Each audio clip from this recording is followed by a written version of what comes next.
Hello and welcome to the Yogi Collection. I am Yogi, your curator through the fascinating world of Diecast collectibles. I like to believe that I'm a true collector at heart. I love to collect things from Diecast, 1/43 scale Formula 1, and of course Lego. I love Lego. I've been collecting it since 1999, maybe even earlier than that. So I have a lot of things that I collect that I'm going to share with you through this journey, through the many years that I plan on running this channel. But for today, we're going to talk about 1/64 diecast. And not just 1/64 diecast, but transport trucks.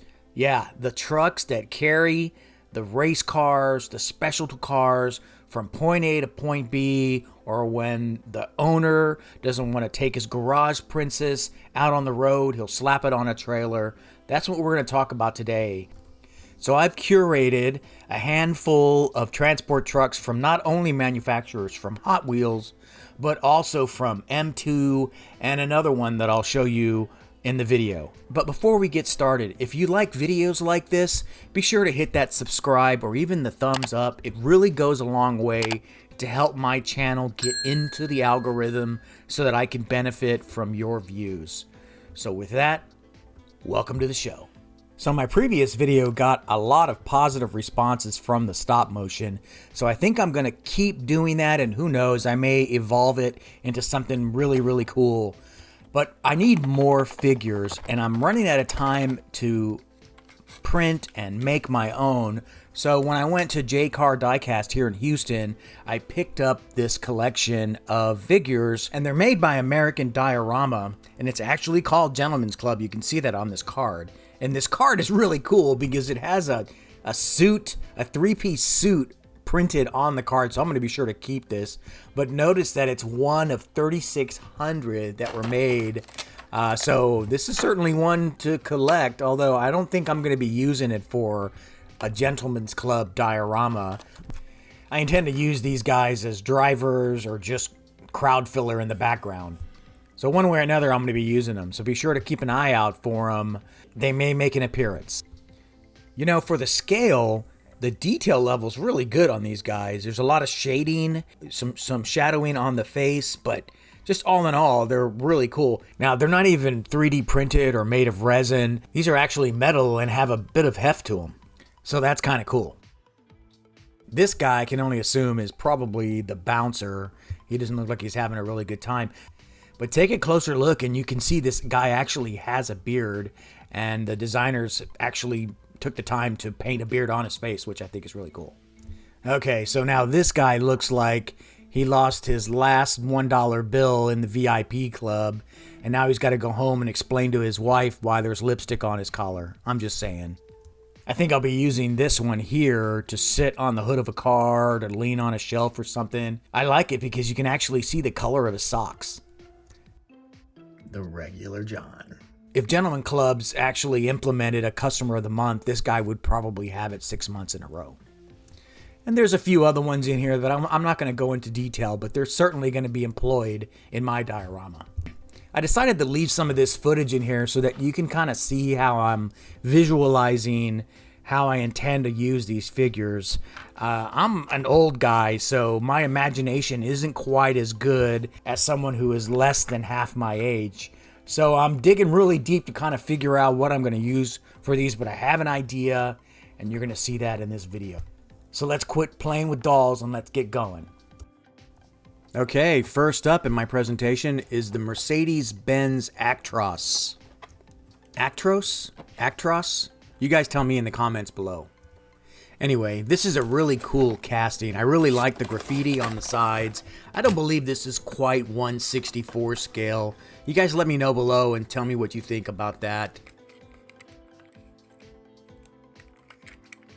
Based on my research, this is the 4th iteration of this casting by Hot Wheels. The first one came out all the way back in 2021. Now, as far as the truck itself, it is actually a real Mercedes-Benz truck, and it is an unsung hero in the transport world. And I say that because it's not always used for motorsports, it's just used for general transportation. So hats off to Hot Wheels making this into a rad-looking, graffiti-looking truck. But I can't shake the idea that I've seen this style truck before with the gull wings. Yeah, it's my Liberty Walk. Let's take a look at that. Ah, here it is. Let's see what they both look to... What's going on here? Oh boy. Ooh, I don't think the Actros liked me comparing it to the Liberty Walk, or the other way around, I'm not sure. They're getting a little riled up. Alright guys, okay, settle down, I'm sorry. Actros, you're the same size as the Liberty Walk, you both are cool, you both do the same thing, both equally as cool. Sorry. Okay, next up is the 1966 Ford C950 truck from M2 Machines. I picked this one because it's decorated in the Shelby Cobra powered by Ford livery, which of course has a historical significance in motorsports. Now, for those of you who may not know, Carroll Shelby is the founder of Shelby Motorsports, and he was instrumental in the wins at the 24 Hours of Le Mans with the Ford GT40 Mark II. This was the first win for America in the 24-hour endurance race. If you haven't seen Ford versus Ferrari, now's your chance. Now for the truck itself, the Ford C-Series trucks were known for their cab-over-engine design, which provided better maneuverability and efficiency in use. Now in a model, it looks kind of basic, but that's really how it looked underneath these kinds of trucks. I like that M2 Machines included a couple of ramps to help get your cars up onto the truck. However, they really didn't give us a way of attaching it to the truck without them falling off, so I'm probably going to need a little bit of help for this. And I'm probably going to need a car, so why don't we get a Shelby GT car to put on this truck.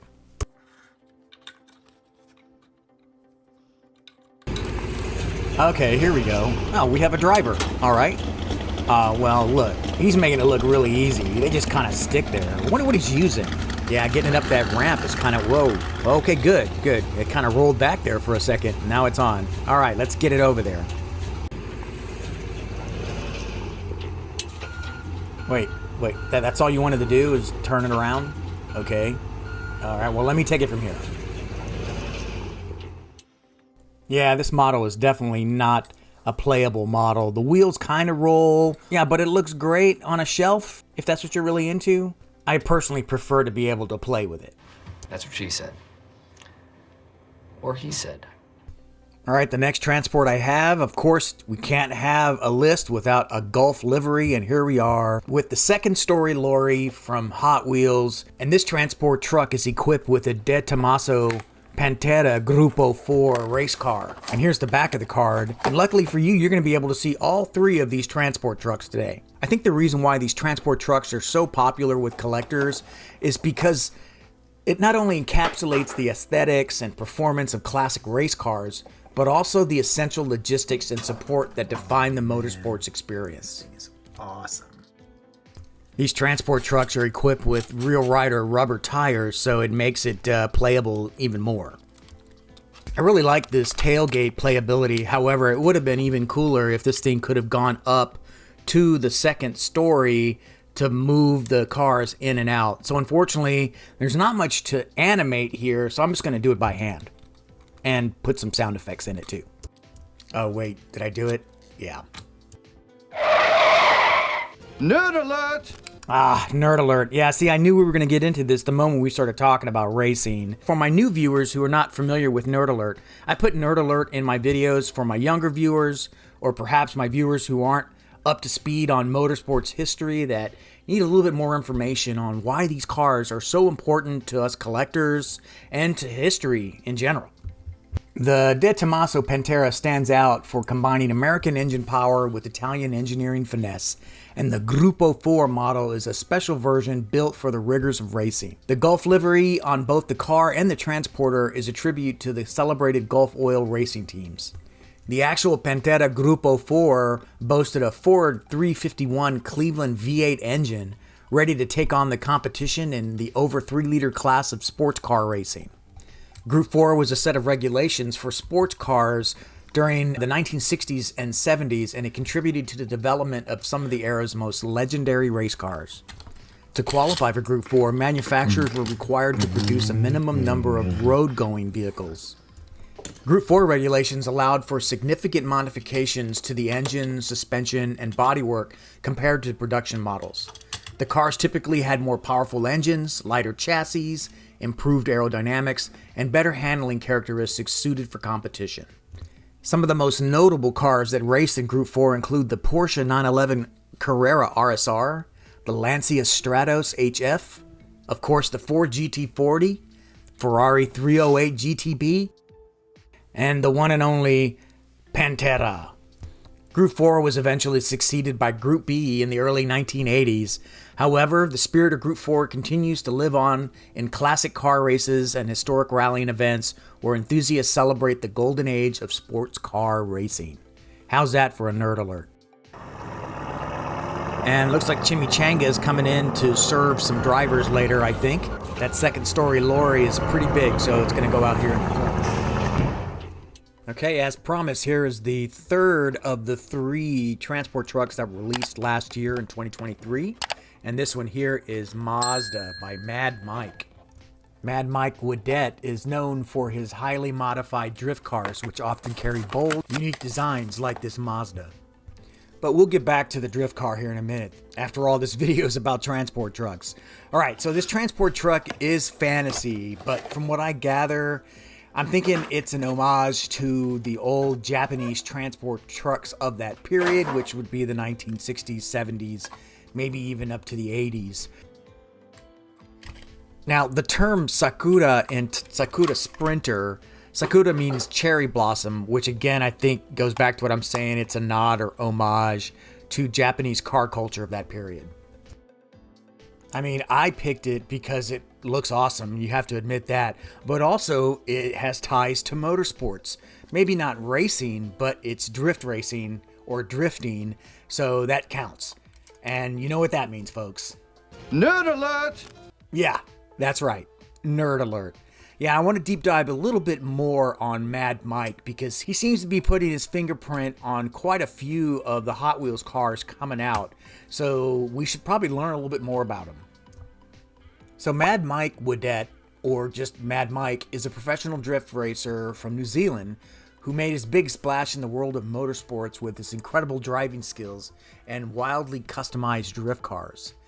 You should also recognize his name in relation to Ken Block, who is a similar radical drifter. Unfortunately, Ken died in 2023. But Mad Mike shares some of the same drifting techniques called Gymkhana.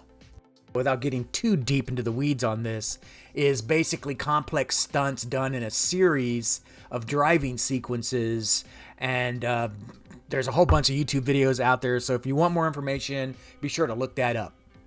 Now, as far as Mad Mike's impact in Hot Wheels Diecast, well, he's indeed collaborated with Hot Wheels on multiple models, not just this transport truck. In fact, one of his most notable contributions is the Hot Wheels Diecast model of his famous drift car, the Mad Bull, which is a Mazda RX-7 with a distinctive 4-rotor engine, and I believe there's a 5-rotor Mazda casting that dropped in 2023. Let me know down in the comments below. I think Hot Wheels collaborating with Mad Mike is a brilliant strategy. It helps keep this hobby fresh with young collectors. I'm all for it, and these cars are super awesome. The car featured is a Mazda RX-3 GT, which is notable for its rotary engine and success in GT racing, particularly in the GTU class in the United States during the 1970s. Mazda made its mark in motorsports for its dedication to the rotary engine technology, and the RX-3 was one of the key models that showcased this unique engine type in competitive racing. The RX-3 GT achieved numerous victories in the 1970s, and it's got a reputation as a giant killer despite its smaller size compared to some of its competitors. With its distinctive sound and performance, the Mazda RX-3 GT holds a special place in the hearts of rotary enthusiasts. It also became a symbol of Mazda's racing heritage and the innovative spirit of the 1970s motorsports scene. If there was some way that I could demonstrate how cool this car sounds, let me think. That's right, I've got Mad Mike here himself. He's getting out of the truck and doing a donut around the truck. And then, oh yeah, of course, he's got to stop and get himself a chimichanga. That's a nice suit, Mike. All right, back in the truck you go. Okay, special thanks to Mad Mike for making an appearance. And yeah, we'll just put the truck right here. And then with the magic of video editing, there, I'll turn it around. All right, this next one is one of the few examples I have today that's an actual truck. This is the Mitsubishi 2017 Fuso Fighter. This particular casting is made by GCD. Yeah, and I've done my research on GCD, and from what I can find, they seem to be similar to some of the other conglomerate-type corporations where they have a lot of toy makers under them, and this is just one of them. Man, I must be stepping up in the world. This thing has not only a towelette, but it also has some angled tweezers. Not very good tweezers, but they're pretty effective for, I don't know, opening the doors or trying not to get your fingerprints on your model. Man, this thing's heavy. It's a nice casting, though. The paint job is fantastic. The functionality of the door and the play factors of getting the tilt tray or tilt slide out all adds up to a really cool design. And they took it a step further by adding some playability with the outriggers or stabilizer legs. You can actually deploy those manually to give it that tilted angle that's necessary to get cars on the tilt tray. Now, the term Fuso Fighter, what I can discover on this term is the term Fuso basically is an ancient name for Japan. And as far as the fighter part of the name, it's common practice in the automotive and machinery industries to use strong, impactful names that convey the capabilities and robust nature of the vehicles. Oh, look who it is. It's my Porsche 917 Longtail. What a perfect car to put inside of this model. This was a lot of fun to animate, but it took a long time. Okay, last but certainly least is the 1966 Ford C950, accompanied by the 1965 Ford Econoline truck. Now, I personally am not a fan of this particular model, but I felt like my curation for this video was going to be a little heavy on the Hot Wheels side, so I needed to get another toy manufacturer on the stage, and this is what I got from Diecast here in Houston. And it's not really a transport truck in the sense where you're putting a car inside of it, but again, my options were limited, and this is it. Some takeaways for me was the livery, obviously. It's Hurst Performance, also known as Hurst Shifters, and it's an American automotive company established in the late 1950s. Now, the Hurst name is still around, although they've changed hands many, many times over the years. My other persona, Yogi with Yogi's Garage, works on European cars, so I don't really know much about Hurst. That's a little plug for my channel, by the way. If you guys like looking at cars getting rebuilt, especially Porsches, that's my gig over there. Be sure to check it out. But the best part of this kit has to be the 65 Ford Econoline with the reverse rake. It looks super cool, although I don't think it's very practical when it comes to steering. And the model itself is kind of janky. It has really, really thin wheels. Again, not to be played with. You're just supposed to look at it. What's the point? All right, that is the last of these. Hey, what the? Oh, okay. Looks like the drivers are all loading up in the back of that truck. Well, it looks like these guys are hungry, and we have some extra visitors here. Here they are. See, I told you, these guys from the Gentleman's Club were going to show up. We got one of these race car drivers trying to cut, and he did, all right. I'm glad everyone's getting along so well. I mean, who knew chimichangas were so popular? And maybe, just maybe, if I get enough likes and subscribers from this video, I'll be able to do something about all the gum on their shoes. Jeez. Okay, guys, if you guys are done, can we wrap this video up? Please? Pretty please? All right, cool. Thanks. All right, guys, let's line them up. No pushing, no shoving. Everybody line up. Don't worry about the order. I'll take care of that. Okay, guys, it's that time again. It's time for the Yogi rankings from last to first. You ready? Here we go. Well, it shouldn't come as a surprise to anybody that the Hurst truck pair came in last. Next up is the Mercedes-Benz Actros. Awesome livery. There's just a lot of stiff competition.